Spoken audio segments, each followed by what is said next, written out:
tu sens que son amour ne suffit pas. Les 5 clés d'une relation consciente. Bonjour à toutes, bonjour à tous et bienvenue dans cette nouvelle vidéo. Je suis ravie de vous retrouver.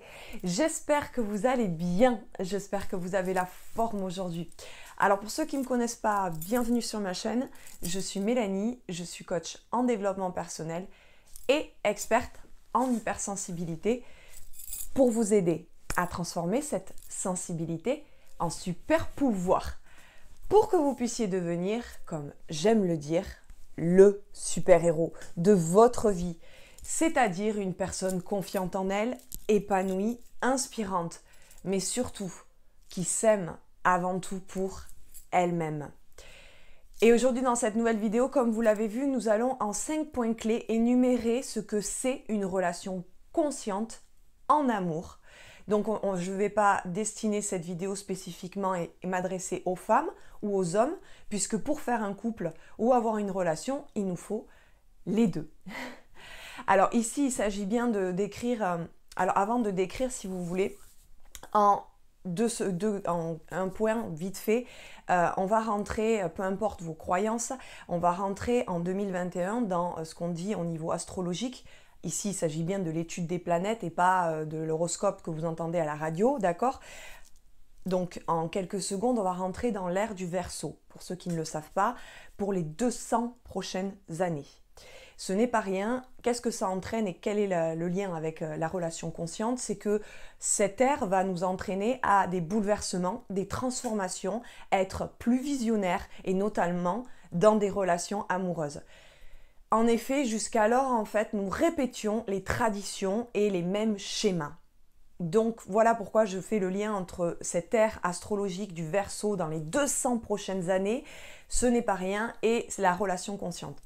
Allez, on va rentrer directement dans le vif du sujet. La première clé que je voudrais vous transmettre, une relation consciente, c'est quand les deux partenaires sont connectés à eux-mêmes et désirent elles sont désireuses de travailler sur elles-mêmes. Ici, il s'agit bien qu'il n'y en ait pas un qui se sacrifie et l'autre qui dit « on verra plus tard ». Ok ? La deuxième clé d'une relation consciente, mais avant tout, si ce n'est pas déjà fait, je vous invite à cliquer sur le rectangle rouge « S'abonner ». Également, mettez-moi un petit pouce bleu et partagez cette vidéo en signe que vous appréciez le contenu de cette vidéo et que le maximum puisse l'entendre.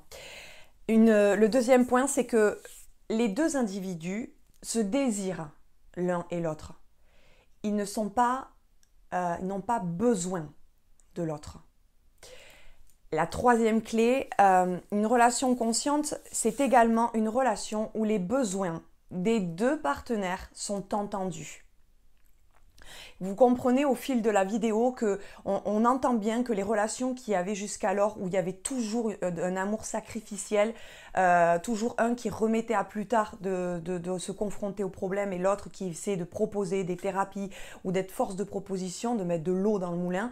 Vous comprenez au fur et à mesure de cette vidéo que ce n'est pas, on se détache complètement, c'est une relation visionnaire un petit peu plus, mais beaucoup plus abondante et nourrissante pour les deux. Donc, les besoins des deux partenaires sont entendus et c'est un espace sûr où ils peuvent être pleinement eux-mêmes, explorer, grandir et renforcer leur individualité au sein de cette relation. La quatrième clé, mais si toutefois vous souhaitez aller plus loin, dans ces cas-là, je vous invite à remplir un sondage, le lien est en description et je vous offrirai un bilan personnalisé. La quatrième clé, c'est que dans cette relation, ils se confrontent tous les deux aux problèmes ensemble, au lieu d'être en concurrence l'un contre l'autre. C'est peut-être tabou, je lève peut-être un tabou, mais c'est important de le communiquer, de le verbaliser, qu'il y a effectivement au sein même de la cellule amoureuse de la compétition.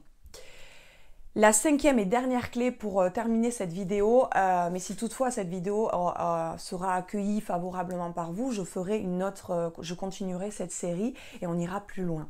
Donc le dernier point de cette vidéo, c'est que en fait dans une relation, pour ce que vous devez retenir, c'est que dans une relation consciente, les deux individus ont un certain degré de conscience vis-à-vis de leurs propres problèmes. Tous les deux. Et ils ont choisi également tous les deux d'intégrer et de travailler activement sur leur aspect personnel pour favoriser l'harmonie et la paix dans le lien, puisque tous les deux sont responsables et co-responsables et ils sont co-constructeurs, comme on pourrait dire, d'un chantier. Et il n'y en a pas un qui se sacrifie et qui fait tous les efforts et l'autre pas. D'accord ? C'est ce que jusqu'à maintenant, dans ce que je vous ai dit astrologiquement, ça se répétait ces schémas, c'était très souffrant, mais pour les deux, d'accord ? D'où le titre, tu sens que son amour ne suffit pas.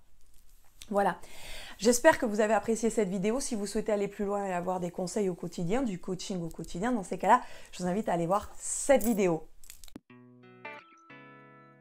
Bonjour, ben voilà, je voulais vous partager mon expérience de coaching avec Mélanie. Donc aujourd'hui, ça fait 7 mois que je profite de ces coachings et ça m'a apporté vraiment beaucoup de choses et ça peut être intéressant de vous le partager pour que vous puissiez sauter le pas à votre tour si vous ne vous sentez pas bien dans votre vie. Donc voilà, moi très rapidement, ça m'a permis de couper un lien très fort avec ma maman et donc j'ai pu prendre un appartement sereinement, ce que j'imaginais pas pouvoir faire avant. Ça m'a aussi peu de temps après permis de trouver un nouveau travail qui me convient vraiment, qui me convenait vraiment bien, donc c'était super positif aussi. Ça m'a apporté vraiment beaucoup de choses, même au niveau émotionnel, ça m'a permis de reprendre confiance en moi, de retrouver une estime de moi que j'avais perdue.